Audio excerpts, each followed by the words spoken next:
Hello everyone, आप सबका वांगशान bubble में फिर से एक बार बहुत बहुत बहुत स्वागत है। आज से हम एक नई स्टोरी शुरू करने जा रहे हैं जिसका नाम है private detective Wang a vampire fall in love. ये एक जानी फैन फिक्शन है जिसे इनफिंच एलिन ने लिखा है। मैंने जब स्टोरी के लिए पोल डाला था तब इस वैम्पायर वेयरवुल्फ वाली स्टोरी को सबसे ज़्यादा वोट मिले थे। टेंशन मत लीजिए, मैं बाकी स्टोरीज़ भी जल्द ही कवर कर लूँगी। और हाँ, इस स्टोरी की एक ख़ास बात है, ये स्टोरी ज़्यादातर वांग यीबो के पर्सपेक्टिव से दिखाई जा रही है, इसलिए वो ज़्यादातर खुद के बारे में बता रहा होता है।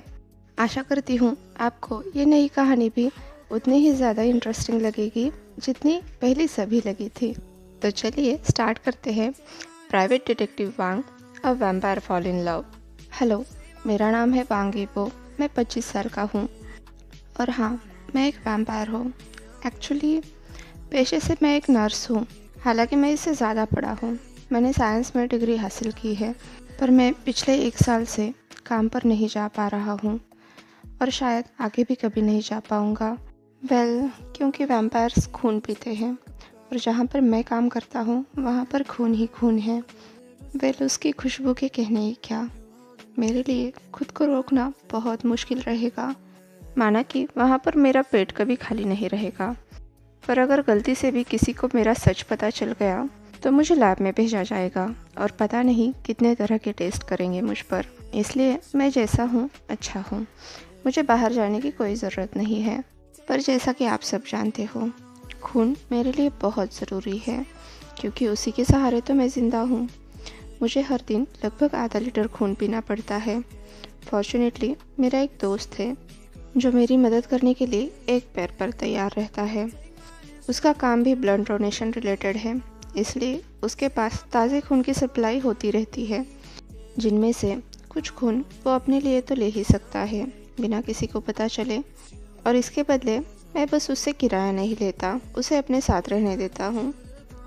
अब शायद आप सब लोग ये सोच रहे होंगे कि मैं कौन हूँ और एक वैम्पायर होते हुए भी मेरा खुद का घर कैसे है।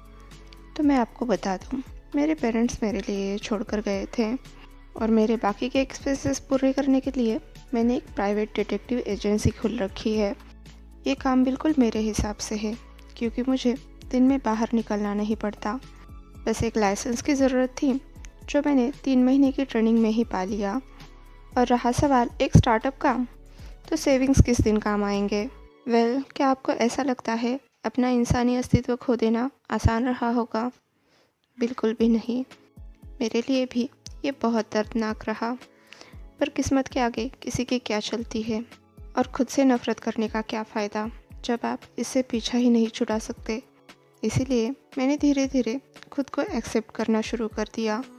फॉर्चुनेटली मेरे पास कोई ऐसा था जिसने मुझे कभी गिव अप नहीं करने दिया। मेरे हर बुरे से बुरे वक्त में वो मेरे साथ खड़ा रहा। आप ही की तरह मैं भी कभी एक इंसान हुआ करता था जिसे इस अंधेरी दुनिया के बारे में कुछ भी पता नहीं था। हाँ, मैं सच कह रहा हूँ, वैम्पायर्स और वेयरवुल्व्स हमारी दुनिया में ही एग्जिस्ट करते हैं, बस कभी इंसान के नज़र में नहीं आना चाहते क्योंकि वो इंसान को इस लायक समझते ही नहीं हैं। कुछ दिनों पहले ही मैंने एक वेयरवुल्फ को देखा जब मैं अपने एक क्लाइंट का पीछा कर रहा था। करीब 2 हफ्ते पहले मैं जंगल में एक जगह छिपकर अपने क्लाइंट का इंतज़ार कर रहा था जो अपनी वाइफ को चीट करते हुए किसी और लड़की के साथ वहाँ आया था। वहाँ एक बिल्कुल काला और पीली आंखों वाला वेयरवुल्फ आ गया। उसने उस लड़की का गला फाड़ दिया। वो आदमी डर के मारे बस उस वेयरवुल्फ को देखे ही जा रहा था। तभी वहाँ पर एक और वेयरवुल्फ आ गया और वो उस वेयरवुल्फ को अपने साथ ले गया। हाँ, ये बात बताने में थोड़ी सी अटपटी लगेगी, पर उस लड़के की खून की खुशबू मुझसे सही नहीं जा रही थी। वो वेयरवुल्फ तो उस मरी हुई लड़की को वहीं पर छोड़कर चले गए, पर मेरी प्यास के आगे मैं बेबस था। मजबूरन मुझे उसका खून पीना पड़ा और उस डरे हुए आदमी को भी मारना पड़ा क्योंकि मुझे अपनी आइडेंटिटी तो छुपा कर ही रखनी थी ना। उसके बाद मैंने उन दोनों को वही जंगल में गाड़ दिया और उनके ऊपर एक बड़ा सा पत्थर रख दिया और आसपास कुछ घास भी फैला दी मेरे क्राइम को छुपाने के लिए। बाद में मेरे क्लाइंट को मुझे ये समझाना पड़ा कि वो आदमी उस लड़की के कार में बैठकर चला गया। झूठ के पैर नहीं होते और मुझे अपना झूठ छुपाने के लिए क्या कुछ नहीं करना पड़ा। अगली सिटी में जाकर मुझे उस आदमी के क्रेडिट कार्ड से शॉपिंग भी करनी पड़ी। इतना क्या कम था जो एक एक्सपेंसिव होटल रूम में 2 चीप क्रिमिनल्स को महंगी शैम्पेन के साथ रात बिताने के लिए कहना पड़ा। इतना सारा चक्कर किस लिए? बस मेरी आइडेंटिटी को छुपाने के लिए, जिससे मैं बहुत ज़्यादा तंग आ गया हूँ। 1 साल पहले तक मेरी ज़िंदगी कितनी खुशहाल थी। माना कि वो बोरिंग थी, दिन भर काम करना और बचा हुआ समय अपने सोफ़ा पर आराम करना, बस इतनी सी मेरी ज़िंदगी थी। मैं अपनी ज़िंदगी में एक परफेक्ट मैन का इंतज़ार कर रहा था, जिसे मैं पिछले 25 सालों से मिलना चाहता था। क्या करे, काम से इतना थक कर चूर हो जाता था कि आज तक मुझे किसी के साथ रहने का मौका ही नहीं मिला। माना कि मैंने कुछ ऐसी वैसी चीज़ें ट्राई करने की भी कोशिश की, पर वो कभी एक सूटेबल पार्टनर का काम नहीं कर सकती। हालांकि मैं जानता हूँ मेरे जैसे गे पर्सन को अपना सूटेबल पार्टनर मिलना बहुत मुश्किल रहेगा, क्योंकि ना ही मुझे क्लब में जाना पसंद था, ना ही भीड़ वाली जगह है। और ये इंटरनेट तो सबसे वाहियात चीज़ है, क्योंकि जितना भी मैंने ढूंढा, मैंने कई सारे अजीब अजीब फैंटेसी वाले लोग पाए, या फिर प्यार में पागल मजनू। हालांकि वहाँ पर काफ़ी सारे सिलेक्शन ऑप्शन थे, पर कुछ लोग काफ़ी रिजर्व भी रहते थे। पर ये मास्टर और स्लेव वाली चीज़ें कभी मेरे समझ में नहीं आई। जो भी वहाँ पर मेंशन होता था, ना तो मैं किसी का मास्टर बनना चाहता था, ना ही स्लेव। अपना फर्स्ट टाइम किसी घटिया पर्सन के नाम कर देना सोच कर ही उल्टी आने लगती है। पर फाइनली इस दलदल में कोई तो ऐसा मिला जो लगभग मेरे ही टाइप का था। हम दोनों ने करीब करीब महीने भर चैट किया, तब जाकर हमने एक दूसरे से मिलने का तय किया, वो भी मेरे घर के पास वाले कैफ़े में। एक तरफ तो मैं बहुत ज़्यादा एक्साइटेड था और दूसरी तरफ परेशान भी। माना कि वो एक अजनबी था, और हाँ, ये बात बस सेक्स के लिए ही थी, पर फिर भी मुझे केयरफुल तो रहना पड़ेगा, इसलिए मैंने इस कैफ़े को सजेस्ट किया था। उस रात हॉस्पिटल में मेरी नाइट शिफ्ट थी, इसलिए मैं जल्दी जल्दी काम ख़त्म करके अपने डेट के लिए निकला। तैयार होकर कैफ़े में पहुंच गया।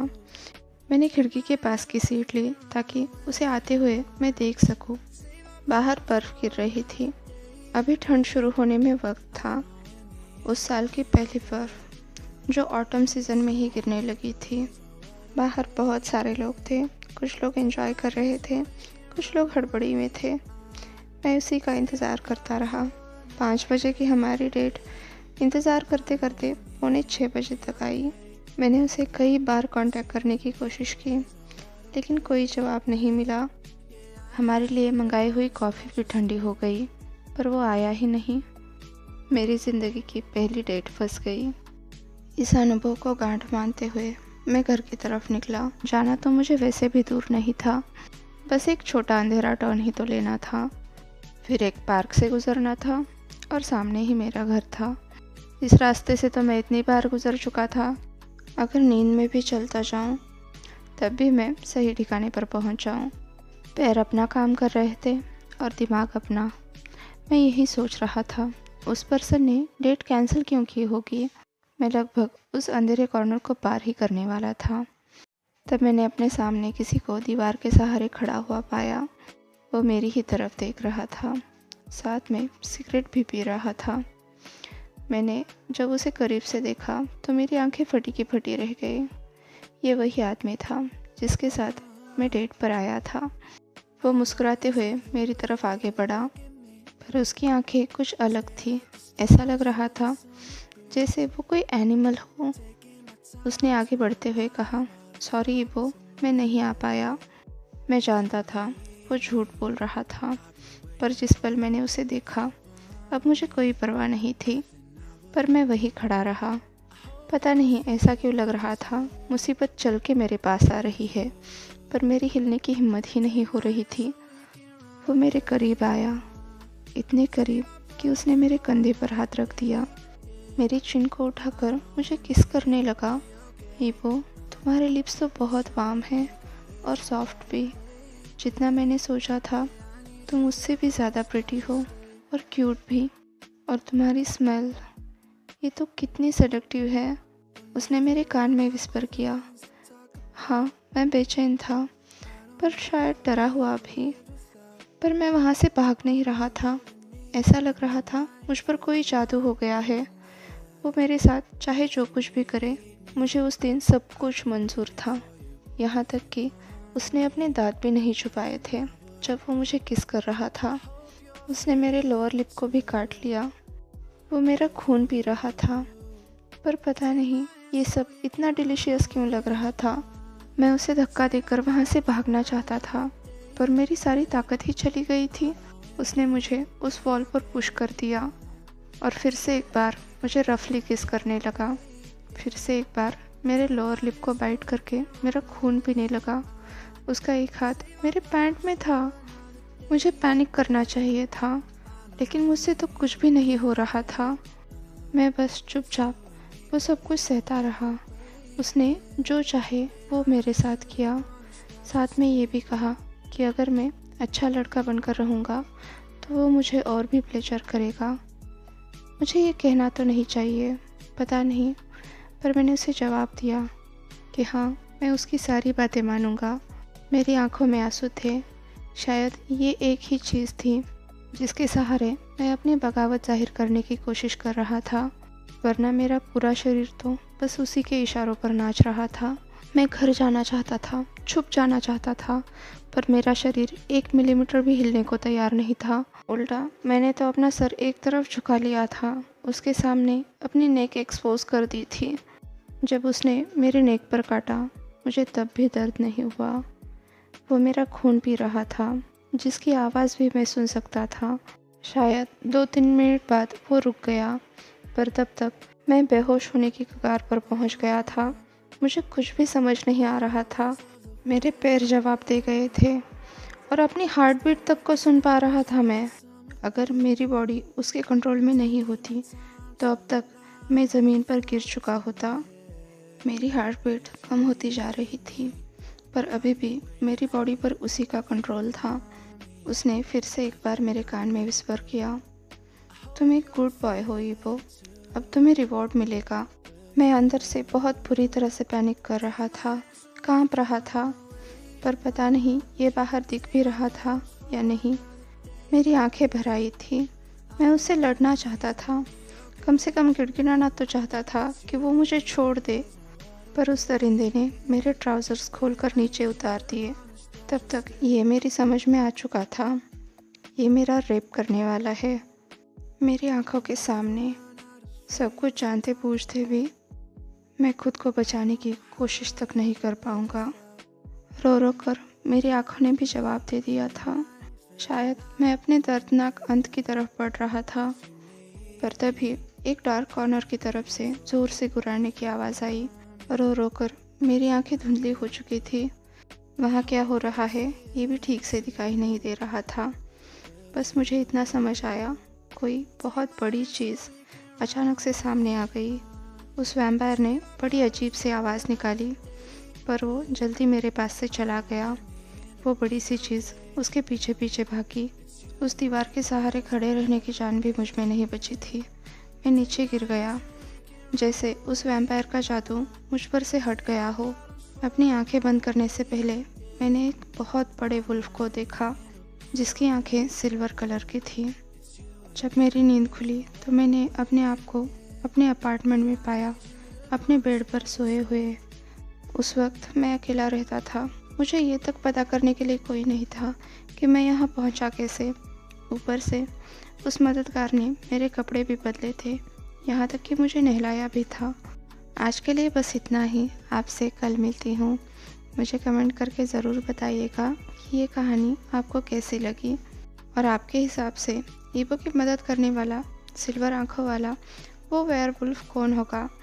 आपके रिप्लाई का इंतज़ार रहेगा। और अब मंत्रा time. Do like, share and subscribe the channel and function bubble में खुश रहिए। Thank you.